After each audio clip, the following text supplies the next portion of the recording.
Yankee umbrella off, actually given to them by a fan. And then it's Miguel Olivo, right center off Andy Pettit, his first Major League at-bat. 83rd Major Leaguer to have a home run in his first at-bat. He's the only one hoping this rain does not ruin the game. Check that. Word is that he was the 84th to ever do it. That's right, he didn't want it He's rained. still worried about the rain. He was. Giambi, Gary Glover, gone. His 37th. Soriano, it's gone. His 38th. This team's been in a funk lately, but they seem to break out of it in lousy condition. He's 2 away from 40-40. Thanks, H. You're welcome. Ventura, loaded. Doug Eddings, hang on. Oh, a balk on Mike Porzio. What do you do, Buck? You know, I do have a little problem with this. Is he really trying to gain an advantage here? Watch how slight this is. Is it a balk in the true meaning of the rule? Yeah, and the umpires have to call it, but they should leave them a little discretion here. What advantage is he trying to gain here by flinching? Hey, I have a problem with that. I don't think that has anything to do with trying to deceive or gain an advantage. Another rain, 33 minutes later. Grounds crew trying to help out this thing. After a delay, Matt Ginter to Nick Johnson. The 11th pitch of the at-bat, it's through. Two are going to score. Ordonez. He misses the cutoff man. It gets away, so Ventura's mess. 8-4 Yankees. Buck Tarp again. Where's the left fielder there? He's got to be backing up the angle of that throw. He's back, sitting out there. This is a Tarp W right here. Ground crew W today, Harold. They helped out? No, that's one of the best ground crews in baseball. If they can't get the field ready. YMCA, yeah. Yankees have been outscored 21-3 in the first 2 games of this series. After the game, remember, on Saturday, a little scuffle there with El Duque and Jorge Posada. Well, Sunday, El Duque was the first player to give Jorge Posada a high five. Handling quickly. Taking on the O's, Tony Batista. He's got 30 over the monster in the third. 4-2 in favor of the Orioles. Some history with that home run. Tell you about that in a second. Top 4, Louis Lopez. Pesky pole is down that right field line, and this thing is fair. 6-2 Orioles. Talking about a lot of the teams that you have reason to be excited about. Well, the young pitching on the Orioles gives you reason to look forward to next season. This is one of them. Johnson walks Nixon here. He's always had good stuff. He's got the great size, stands tall. He doesn't really have a lot of control problems. We're seeing it here, but he's the type of guy who can throw a lot of strikes, and he'll get the ball in where he wants it pitched at. But obviously the defense wasn't there, and he walks some guys, and next thing you know, you're in trouble. And next thing you know, Nomar's up. And next thing you know, that was a full count. So he got himself deep into the count, and he flew out. Johnson gives you 6 in the third, gives you 8 hits, 3 runs, 6 Ks, and the Orioles win. Even with those gaudy home run numbers, it is tough to believe that Tony Batista takes Brooks Robinson out of the Orioles record books. Home runs by a third baseman in that organization. Truly a disappointing season for John Burkett, who lasts only 3 2/3. He gave up 6 runs and 7 hits. Red Sox days on the old playoff docket. You'll see it here unfold. Started off with a pitcher. How about Wade Miller today? The thing I loved about his outing, no walks. Everything works off the fastball. Great command of the fastball, opens up everything else. And you have to cheat to get to, not necessarily the velocity of his fastball, but the location of his fastball. If he can locate the fastball, it opens up the whole strike zone for him, Harold. Look at large Lance off Matt Morris. Off the wall. Biggio will score from first, HR. The Astros up 1-0, and that little sleep he went into after that All-Star break, he woke up. Buck saying Harold, you're saying HR. Well, give me something to talk about then. Darryl Ward with a nice check swing. Did you ever have a hit like placement. that? You ever take it all day long. Goes down to double in the box score. You know what I mean, Carl? When have you ever needed a reason to speak? Well, ever. That reminds me of some people that might be watching. 4-0. Berkman against Morris, swinging a drive. Harold going inside the belt. 41st of the season for Berkman. Astros up 5-0. Now in the 7th, J.D. Drew facing Miller. Wade Miller and Roy Oswalt put up incredible numbers as a duo. The rest of the team, not so good. Well, that's the big surprise of the Houston season, that they got off to such a poor start, because they do have great pitching. And how about Lance the Dance out there making a nice play? What I love about it, Harold, he's played left field, center field, right field, first base. My gosh, and no excuses, just goes and plays. Don't even have to dress like you guys to think like you guys. That's good. Miller got him swinging there. 3 hits, no walks, and 9 Ks. And then Berkman against Luther Hackman. He hit everybody. He caught everything. 8-zip, and they win by that score as Berkman goes 4 for 5 with 4 RBIs. See where that ball was hit? St. Louis has been burned by that shift with Berkman the last couple of nights. You can only play a shift if you know your pitchers are going to locate the fastball. So Miller wins his 11th straight decision, his first career shutout, splitting the series with 3 more to go next week. Probably not enough. Since June 27th, though, fellas, Miller and Oswalt are 23-1, and the rest of the team is 24-6. 26. That ain't getting it done. And Berkman's the league's top RBI guy now with 123 RBIs. Here, pick up some ground on the Giants, and Brian Jordan sends it to center.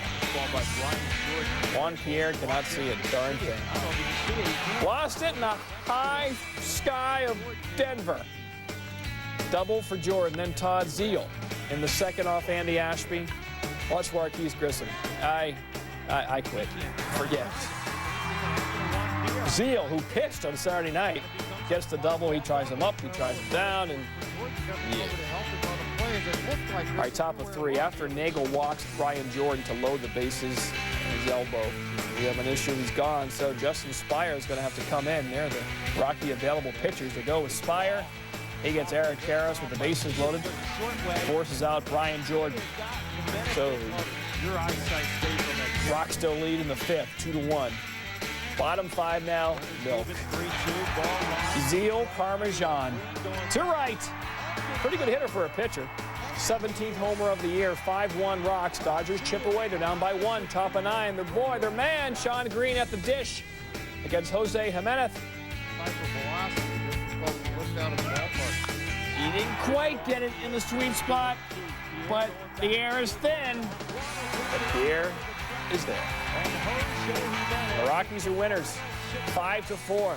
LA suddenly cold. They've lost 7 of 9. Ashby is winless in 4. Rockies take 3 of 4 in the series this year. They've been a good home team, as they usually are, 44-31. All right, Brewers and Diamondbacks. Curt Schilling looking for his 24th win of the season. John Smoltz, the last to get 24 back in '96. Top of 1, 2 out. Schilling off to a quick start. With Jeffrey Hammonds to pop up to Mark Grace. Schilling 8-pitch inning. Top of 2, Schilling in trouble. Jose Hernandez, I should say, with a man on. Hernandez is left. Scoring Matt Stairs. Hernandez is second on the air by Luis Gonzalez. Brewers just down 2-1. Schilling rebounds in the 3rd. Ron Belliard and the nasty splitter. Another splitter. Then some heat on Jeffrey Hammonds. Strikes out the side.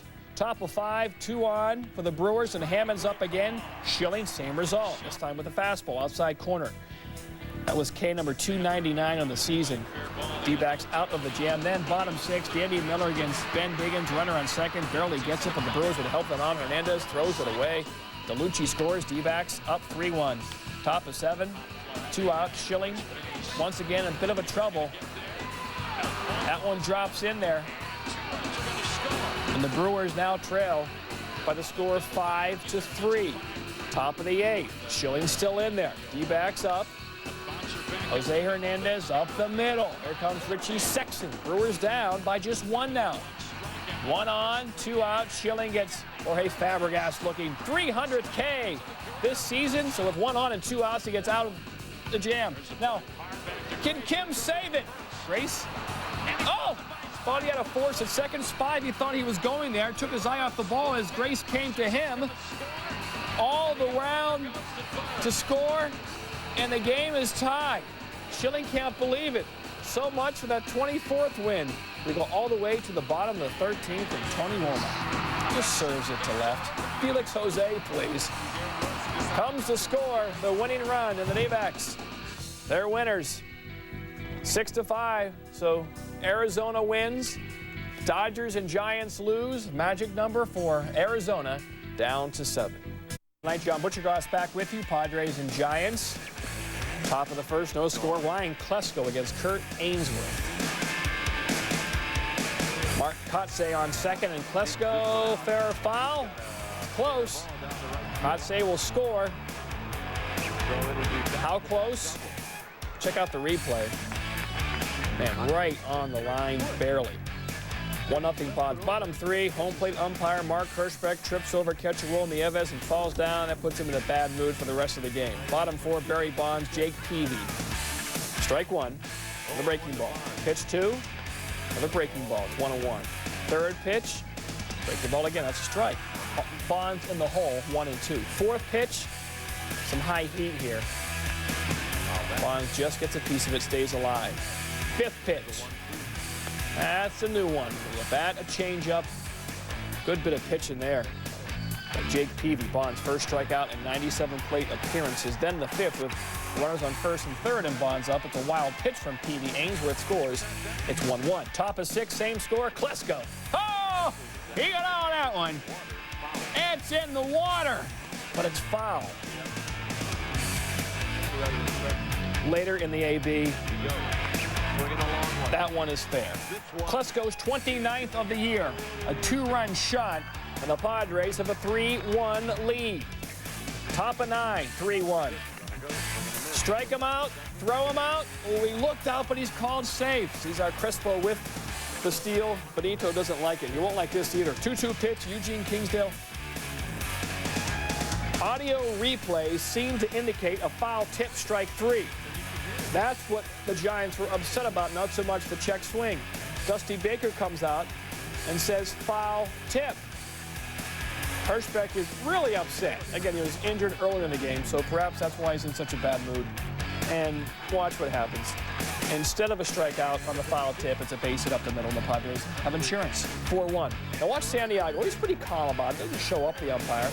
Read his lips. That was a foul tip. That was a foul tip. He said, that was a foul tip. Then Hirschbeck goes over, throws someone out from the Giant dugout. Then he throws out Santiago for some reason. Santiago can't believe it. His simple, non-demonstrative, that was a foul tip, suddenly turns into a tirade. Dusty Baker gets tossed. Santiago is gone. And it's kind of an ugly afternoon in San Francisco for the Giants as they prepare for their big series with the Dodgers. There it is. Bonds, 2 walks, up to 176. Hudson raised the bar so high, no way Ted Lilly could touch it. He goes against the Mariners. Good start for Eric Chavez. That ball hits the fair pole. It's a home run. 33rd on the year for the third baseman. It's 2-1. And he's swinging the bat at the right time. He's just starting to get hot, believe it or not. This guy's always hot. It's gone. Home run. Need to change inside the cooler every time Edgar's around. Mariners up 3-2 on his 14th.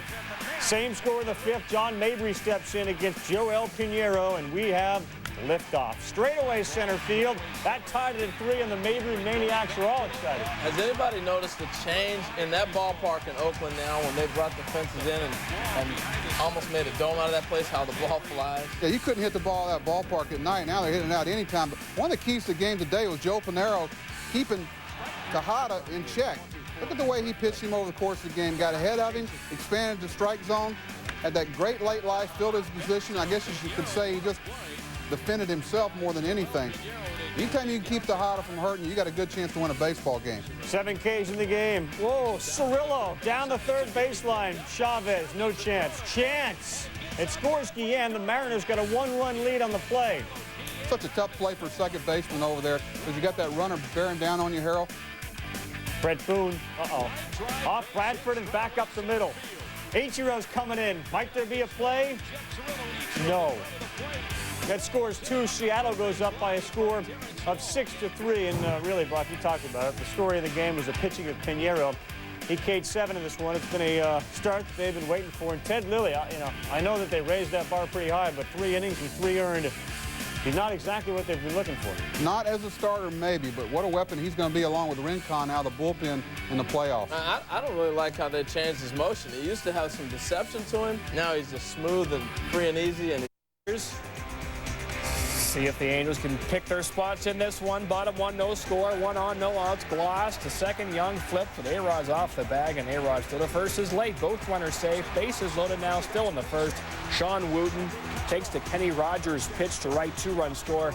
Angels lead 2-0. Later, it's now 4-0. Still just 1 out. Benji Molina to short. A-Rod, it goes into right field. Another run will score, and the Angels trying to take advantage of that Oakland loss, up 5-0, top of 4, Rangers down 5-1. Oh, Tim Salmon should have made that catch. He doesn't. On the young fly to right, 2-run score, and the Rangers are down by just 2 now, 5-3. Bottom 5, same score. Troy Glass in the house. Troy Glass out of the house. 25th homer of the season. Angels back up by 3, 6-3. Next batter, Scott Spezia. You go back, Jack, do it again. The 11th for Spezia on the Angels. Now a 4-run lead, 7-3. Now bottom 7, 1 on, no outs. Gloss again. 2-run homer. It's now 9-4. Gloss having a big night. It's going to get a lot bigger. Socha looking on. Holy shnikey, it's another one. Hat trick for Gloss. 3 homers, and the Angels roll. 6th win in a row for the Angels, so their lead in the AL West, a full game over the Oakland A's, who, of course, we just showed you losing to the Mariners. Picky, the highlight show in Montreal. Another one of those guys that you guys didn't mention because the list is so long. Picky. Race is over. Watch this catch against the wall. It was more because we couldn't pronounce his name. I appreciate you doing it. We're waiting for you to do it. Look at the power he's got. Great extension, drives the ball the opposite way. Bases loaded. Third homer. Now in the 4th at 7-0. Cedeno at the plate. Test him again. Oh! Wow is right. Webbed him.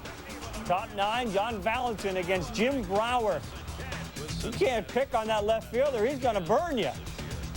Val thought he got one. That's a pretty good day's work right there. That's a good day's work. Mets lose. 10-1 the final score. What? You didn't like that day's work by him? Javi Vasquez picks up his 10th win of the season. He didn't allow a walk, and he struck homers in the first 2 games of the series against the Fish. Outside, no, came back in over the plate, and that's trouble. Look out. Oh, man. Ouch. Marcus into the tarpaulin. The guy trying to make that postseason roster there, Harold. Oh, and you see him playing a different position. He wasn't at second, so they're trying to play him around the field, see where they can use him as a utility guy and do some things. Justin Wayne cruising until the 6th when he got hurt. Franco went up. He walked Matt Franco. Marcus Giles. 2-1. 2-1, Chef. Thank you very much. Tied at 2 as Franco comes around to score. 2 batters later, it's Lopez. Oh, stop it! With the bases loaded, a grand slam. 10th, his 2nd pinch hit home run in 3 days. Need that. Kevin Millar having a rough day in left field. Top 7 after a ground rule double. Tries to throw the ball to a baseball fan, and that's a problem. Strength and conditioning coach, Vinny Castilla, Millar in left. Piece of cake. Now sit down. Beautiful. Bottom 9. Come on, Kurt. Kurt's been entertaining us the last few weeks anyway. Braves win 6-4, and Smoltz picks up his 51st save of the year. Despite going 4 for 7 this series, Lopez is hitting .233, so they hope I don't fall in this hole again. It's a bad one. 6 saves shy of tying Bobby Thigpen's record for saves in the season is Smoltz. He's got 51. Thigpen, of course, you remember, had 57 in 1990. Getting set to shut the door in Synergy. The Reds have only 3 games left there after this one, and the big donkey Adam Dunn swings and misses. Ball, 2 strikes, 2 on, 2 out.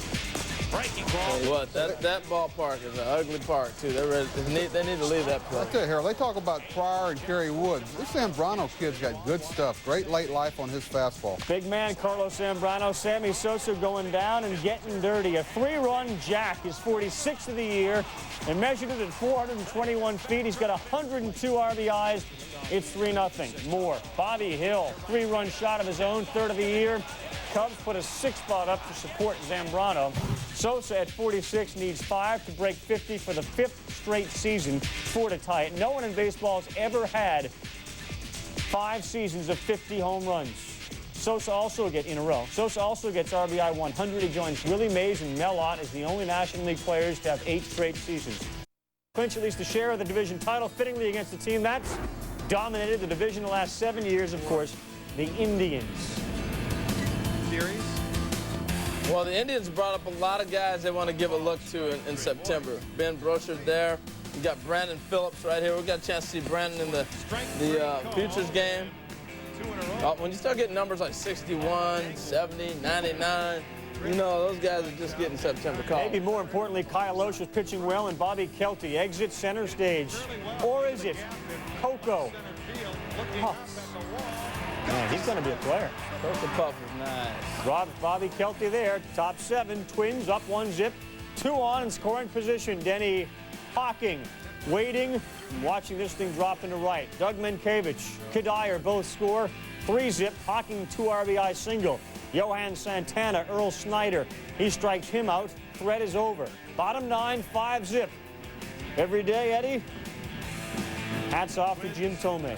0-2. Not every day, Eddie. That's Johan Santana to Earl Snyder. Where's Jim Tomei? Look at the celebration. Kareem Garcia was the ground out, and after the game, the Twins then later, about 30 minutes later, found out the Yankees had beaten the White Sox, and that led to that. Carl, is anybody in baseball, Harold, that has 3 better left-handers in bullpen than the Twins with Santana, Romero, and Guardado? Impressive. And very impressive. And that is an organizational come from behind, building this organization back championship. Credit to those guys, and also credit to Tom Kelly, who helped build that thing. And I'll tell you what, the manager this year has done a phenomenal job. Pitching for the Royals against the Detroit Tigers. And Ernie Harwell, honored before the game. Yep. High fives, and there's Ernie. Statue will be outside to America, and he deserves it. Top 3, 4-zip Royals, first and second, full count, 2 outs, Fabulous. That's a single to center. 5-0 in favor of the Royals. This isn't the way to honor Ernie. Come on now, 8-1. Adam Bernero against it. 8-1, Carl. 9-1. Oh, snap.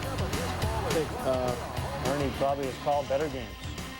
Royals win it by a final score of 9-3. You see Mike Sweeney continues to battle now with a 12-game hit streak, and everyone said it's going to be tough for him to stay atop that batting title race. He ain't going anywhere. No, he ain't going nowhere. He's not going. He's a good hitter. Carlos Pena goes 1 for 3 with a 1, and you see that the big man there, Infante, has 3 hits in the game. He's not going anywhere.